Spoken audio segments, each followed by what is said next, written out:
रमेश। अब मैं आपको विनायक जी की कहानी सुनाती हूँ। तो एक बार विनायक जी एक छोटे लड़के के रूप में एक चुटकी में चावल और चम्मच में दूध लेकर के घूम रहे थे गांव में। कोई मेरे लिए खीर बना दो, कोई मेरे लिए खीर बना दो।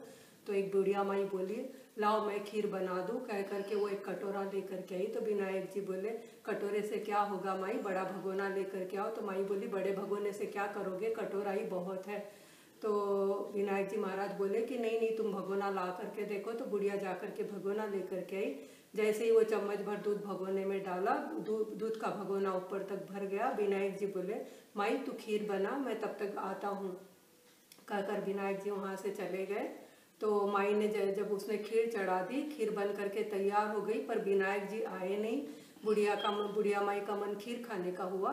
तो उन्होंने एक कटोरे में खीर लेकर के दरवाजे के पीछे बैठकर विनायक जी का ध्यान किया। विनायक जी को भोग लगाकर जब वो खीर खाने लगी, तभी अचानक विनायक जी आ गए। बुढ़िया माई बोली, विनायक जी आप खीर खाओ, खीर बन गई है। तो विनायक जी बोले, मैंने तो खीर खा ली। बुढ़िया माई ने पूछा, आपने खीर कब खा ली? तो उन्होंने कहा, जब आपने भोग लगा करके, जब भोग लगाया था मुझे, तभी मैंने वो खीर खा ली थी।